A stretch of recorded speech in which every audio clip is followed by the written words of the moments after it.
Hello everyone and welcome to Grandstand Sports Data. In today's video, we're going to give you the round 1 betting preview between the Memphis Grizzlies and the Oklahoma City Thunder. We're going to cover most of the statistical matchup. We're going to also go into our fundamental factors and our models predictions at the end of the video, along with giving you some of the betting lines in this series. So let's get right into it. Okay, so let's dive into the statistical matchup between Memphis and Oklahoma City. And this one's a clash of two high powered teams. You can see Oklahoma City in terms of the power rating and the SRS from Basketball Reference. They're going to be number one across the board. While Memphis, they're no slouch as well. They're number seventh in the NBA. But the Thunder have clearly been the most dominant team from end to end this season. Now, moving on to some of the offensive ratings, you're going to see that both teams are elite here. Oklahoma City ranks third in offensive rating, while Memphis is almost right behind them in sixth. Now, Memphis shoots slightly worse and turns it over more, but dominates the glass. You can see that third in offensive rebounding percentage. Moving on to some of Oklahoma City and their offense, it's basically elite at taking care of the ball and finishes better, while they're seventh in the NBA when it comes to that efficient field goal percentage. Moving on to defense, and defense now, this is where Oklahoma City really separates. Number one in defensive rating, while Memphis is still solid, but rank in the top 10 at number 10. Oklahoma City, obviously top two in both turnover percentage and forced efficient field goal percentage allowed.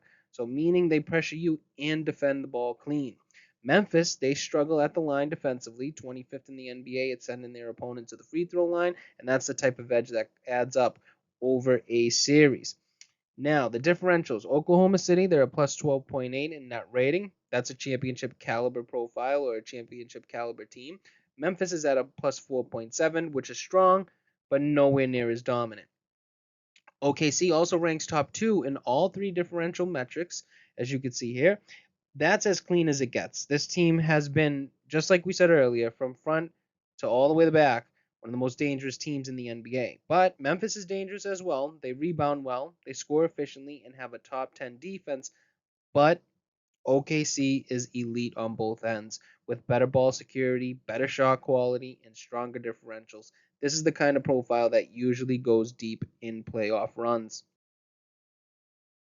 Okay, so now let's take a look at the player quality, pace, and playoff impact in this matchup. And this slide tells a clear story and a clear advantage here. We'll start with pace. Memphis plays at the fastest pace in the NBA, while OKC, they run a little bit slower. Not much, they're tied for fifth in the NBA. So that might suggest that Memphis wants to push, but in playoff basketball, tempo usually slows. And that's going to favor the team that executes better in the half court. That may be OKC. Now moving on to player quality, we're going to talk about win shares and win shares per 48. Memphis, they have only 5.5 total win shares as a team. And only John Morant and Bain, or John Morant, Bain, and Jaren Jackson have over a 1. Not the greatest there. Need a little bit more playoff experience. On the other side, OKC doesn't have the most experience as well. 8.5 is just their total in terms of their win share. So it's not a monster number neither, but their efficiency number. Look at how much more it is compared to Memphis. They look at all the orange and look at all the red that you're going to see from Shea, Jalen Williams, and Chet, and also some Hartenstein too. He showed up, so they're all above .140 in terms of their win shares per 48. Now, looking at the efficiency, OKC's rotation averages about that .947, which we talked about in terms of win shares, while Memphis comes at that .525. And even that's padded by Ja and Santi Aldama. The rest of the roster, they're at like replacement level or below. So even just introductory to the playoffs, these are guys with just lack of experience. Home court advantage, Thunder will get the home court there.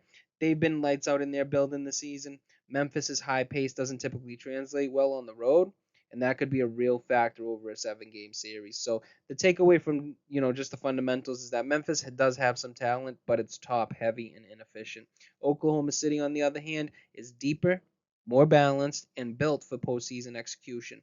The Thunder's player metrics match what we're seeing in their technical edge, and this is a complete team. All right, so let's talk about some of the betting edges in this matchup. So, not just which stats look good, but which ones have made money in the past playoff series. So, this chart shows 6 factors that historically return profits in the postseason. In OKC, they're owning 4 of them, as you can see: offensive rating, shooting efficiency, ball security, and turnover differential. That's huge, right? That in tight playoff games, the team that forces turnovers and protects the ball cashes bets. And that's what Oklahoma City is doing. Memphis, on the other hand, they have advantages in defensive rebounding and then free throw per field goal attempt differential. So the Grizzlies win on the glass and get to the line more often.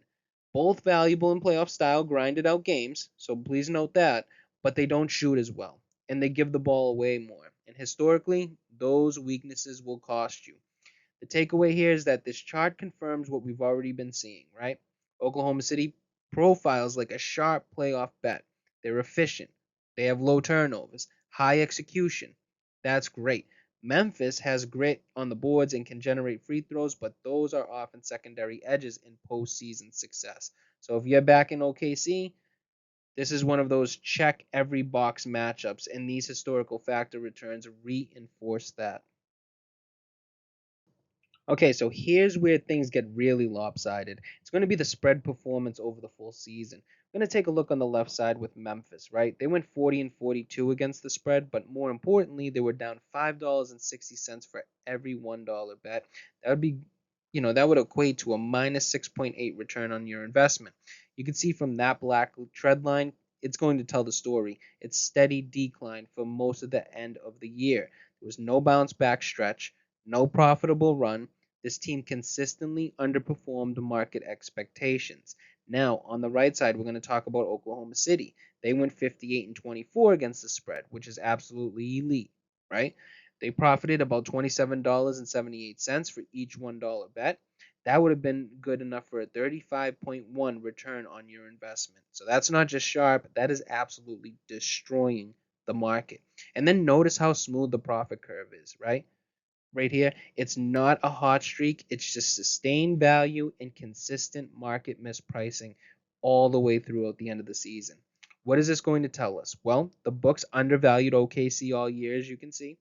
Even as they climbed the standings, the market didn't fully adjust. Memphis, on the other hand, they're likely being priced off reputation and public perception, but they never rewarded their betters, right? Especially as underdogs or mid tier favorites. The takeaway from this is one of the clearest edges that we've seen in any series so far. OKC was the most profitable against the spread team in the league, and Memphis was one of the worst. So, unless there's huge line adjustment from the books, the Thunder are a bet on team. Plain and simple. Okay, let's look at straight up value. Who's made you money on the money line this season?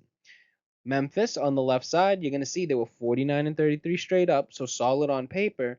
But when you look a little bit closer, they were down $2.39 for every $1 bet, or a 2.9 or minus 2.9 return on your investment. So that tells you the market priced them as better than they actually were.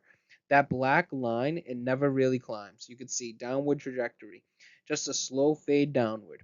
Betting Memphis to win flat out lost money this season. That's plain and simple. On the other side for Oklahoma City, they went 69 and 13 straight up. That's dominance. They made very close to $10 per $1 bet, and they were up 12.1% on your return on investment. This wasn't some underdog surge. They were favorites and still profitable. That's incredibly rare. I just want to point that out. So the trend line shows a team that's not just winning, they're beating expectation game after game, even when winning game after game. So the key insight from this: books couldn't keep up with how good Oklahoma City was. Even as they climbed the standings, the market never fully adjusted. Memphis, on the other hand, they were the opposite. Decent win total, but overrated by pricing. You were always laying too much juice or not getting enough plus money value. The takeaway that you can get from this slide: on the money line, OKC, they cashed tickets consistently. Memphis, despite being over 500, was a losing investment. This only reinforces what we've seen in the spread and fundamentals. OKC is the sharper side across the board. Okay, so let's close this one out. We're going to look at the betting lines, our model's prediction, and the final calls. So in terms of the series odds, OKC is a big favorite here. You can see them at minus 1800 on the money line, and then minus 2.5 games when it comes to we flipped it by accident, but minus 2.5 when it comes to the spread. So just for your illustration, you could just flip these. It'd be crazy to get Memphis at minus 1800. So a little bit of a slip on our end. Memphis is a steep underdog. They're at plus 900 and getting plus 2.5 games. They still come at a juiced price at plus 240. Translation: the books see OKC finishing this series in about 5 games or fewer. You can see that from the total at plus 4.5 instead of those plus 5.5 that we have been showing. Now, OKC wins it 4 games to 2, winning 62% of those Monte Carlo simulations. That's based on the model. So Memphis steals a couple games, but never really threatens to take the series. The market and the model they're basically in alignment, but the Thunder to win and likely by a decent margin. So just like we said, Memphis to cover that plus 2.5. Interesting, the model sees some value in Memphis to make it competitive just enough to cover the series handicap, which I would say I kind of disagree with that. The line is obviously Oklahoma City, and then the over 4.5 games. The model leans toward a 6 game series, so there's value in betting the over in that. You're not betting Oklahoma City to win the series. That's basically priced in. You're betting how dominant they'll be. And based on our model, the sharper angles are maybe that plus 4.5, maybe even Memphis if it's juiced correctly at that plus 2.5. I will say I think it's going to be Oklahoma in 5 or less. I think there might be a gentleman's sweep. That's just my opinion. I don't really see any value here in these betting lines if you're just asking me personally. Okay, so thank you guys for tuning in to the NBA first round playoff preview. We hope you had a great time and picked up some awesome information. Now, don't forget to subscribe to Grandstand Sports Data for more great shows like this one. Also, don't forget to give this video a like and share it with your friends. And leave a comment down below on who you think is going to win this series. That's all for now, and we'll see you guys in the next one.